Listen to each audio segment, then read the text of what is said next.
건강하게 즐기는 알찬 건강정보 헬스인 뉴스입니다.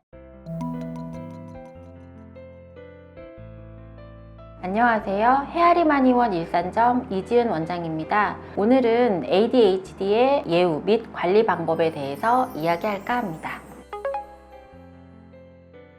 ADHD 증상이 나타난 아이들은 최대한 빨리 조기에 치료를 시작하는 것이 중요합니다. 뇌의 발달이 어느 정도 선행된 이후에 치료를 시작하는 경우는 조기 치료 시작에 비해 치료 기간이 오래 걸리고 치료 예후도 상대적으로 좋지 않습니다. 특히 오랜 ADHD 병력은 그 자체로 2차 질환을 야기해 반항장애와 투맹장애로까지 확장되기도 합니다. 흔히 집단에서 눈치가 없거나 이기적이라는 부정적인 평가를 받기 쉽고, 아이는 이에 따라 자존감 상실, 우울, 무기력, 불안 등의 정서적인 어려움까지 겪게 되는 경우가 많습니다.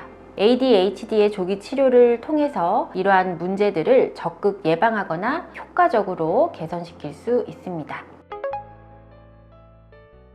최근 스마트폰 사용과 ADHD 증상이 밀접한 관련이 있다는 많은 연구들이 있습니다. 스마트폰은 뇌에 불필요한 자극을 끊임없이 제공하기 때문에 뇌의 흥분도를 높이게 돼서 집중력을 떨어뜨리는 것이 주 요인이 됩니다. ADHD 아동이 스마트폰에 지나치게 노출되면 전두엽의 도파민과 노르에피네프린에 영향을 주게 되고, 주의력 부족과 산만함, 충동, 행동은 더욱 심화됩니다. 따라서 여가 시간을 스마트폰에 의존하지 않도록 부모님은 아이와 대화하는 시간을 늘리고 함께하는 취미활동 등 물리적인 상호작용 시간을 충분히 확보하는 것이 필요합니다.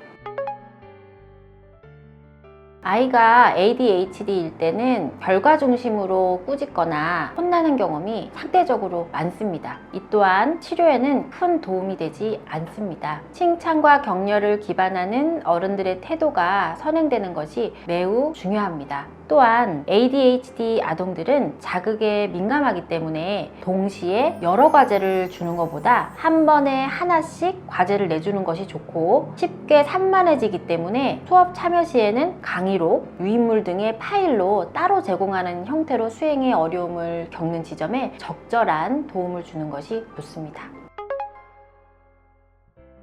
ADHD의 과잉행동 증상은 주로 학령기에 관찰됩니다. 특히 수업 시간에 돌아다니거나 위험한 행동을 하거나 규칙에 어긋나는 행동을 하게 됩니다. 적절한 치료 없이 ADHD 증상이 중고등학교까지 이어지는 경우에는 그 양상이 조금 달라집니다. 이 시기에는 자기감정 표현이 강해지면서 충동성이 더 높아지게 됩니다. 어릴 때 산만하고 부산스럽던 행동으로 표현되던 증상들이 이제 공격적이고 충동적이며 위협적인 형태로 바뀌게 됩니다. 적절히 치료가 되지 않고 성인이 된 시점에서는 사회적인 관계나 학업 성취에 큰 개선이 어렵거나 이미 인격 형성이 완료된 시점입니다. 그래서 성인 ADHD는 높은 확률로 특유의 충동성 때문에 직장을 오래 다니는 것에 어려움을 겪는 경우가 많습니다. 또 대인관계 유지도 쉽지 않아서 소외되거나 고립되어 생활하는 경우도 있습니다.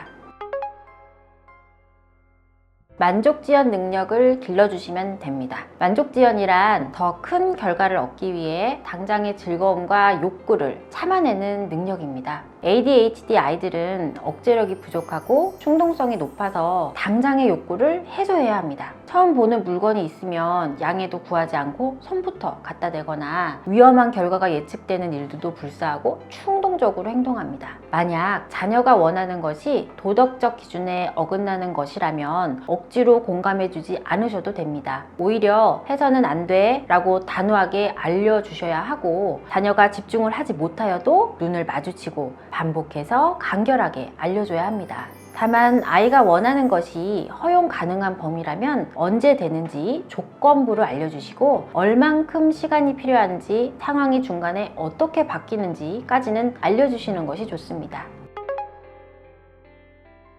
아이에게 작은 성공 기회를 자주 만들어주는 게 도움이 됩니다. 자신의 물건을 스스로 정리하기 등과 같은 생활 밀착형 수행 미션도 좋습니다. 스스로 성공한 경험, 특히 나는 할 수 있다는 아이 스스로의 자신감 회복이 치료 예후에 매우 중요합니다. 일상생활에서도 우리 아이가 쉽게 실행할 수 있는 단순한 과제부터 시작하여 소소한 성공을 여러 차례 경험토록 하고 그것에 대해서 충분히 칭찬해주면 아이의 자존감을 높여줄 수 있습니다. 그래서 부모님들은 아이가 규칙적인 생활 습관을 지킬 수 있게 약속을 정하고 실행할 수 있는 가정 내 환경 조성에 특히 힘써야 합니다.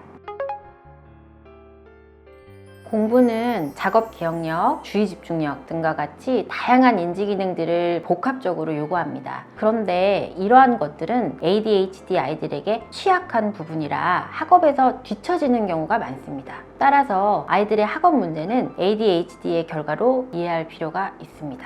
ADHD 아이들이 한 번에 감당할 수 있는 학습량과 집중할 수 있는 시간은 일반 아동들에 비해 짧습니다. 때문에 학습 상황에서 실패를 자주 경험합니다. 이렇게 좌절의 경험이 반복되면 공부에 흥미를 아예 잃게 될 수도 있습니다. 아이가 심하게 거부하는 사교육을 멈출 수 있는 용기가 필요합니다. 대신 좋아하거나 비교적 난이도가 쉬운 과제 비율을 늘려서 공부에 흥미를 잃지 않도록 하는 기회를 계속 제공하는 것이 오히려 좋습니다. 학령기 아이들의 우선 과제는 공부입니다. 무엇이 본인에게 더 중요하고 덜 중요한지 배우고 내면화해야 합니다. 일부는 흥미로운 활동을 먼저 했을 때 학습 동기가 생기는 아이도 있기 때문에 아이의 패턴을 잘 관찰해서 학업 순서를 배치하는 것이 좋습니다. 이를테면 모든 과제를 마치면 게임이나 TV를 할 수 있다고 약속하면서 공부를 시작해야 할 이유를 만들어 주셔도 됩니다.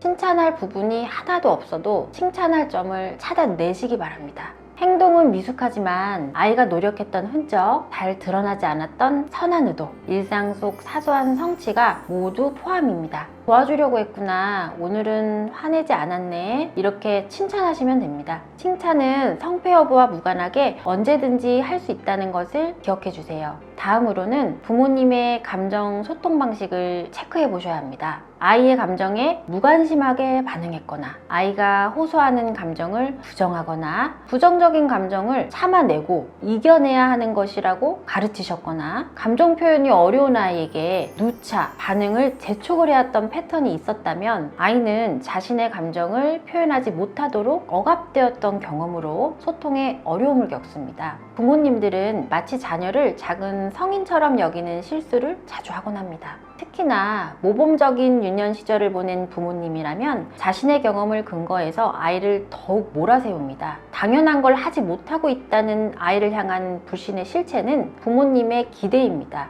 기대를 낮추셔야 합니다. 이 말은 포기가 아니라 아이를 잘 키우고 싶은 욕심에서 비롯된 부모님 자신의 짜증, 분노 등 여러 가지의 감정을 살펴보시라는 이야기입니다. 부모님 자신의 마음을 돌보는 노력을 함께 하시기 바랍니다. 이러한 노력과 성찰이 바탕이 되어야 ADHD 자녀와의 원활한 소통과 대화를 하실 수 있습니다. 지금까지 더 건강하게 즐기자 헬스인 뉴스였습니다.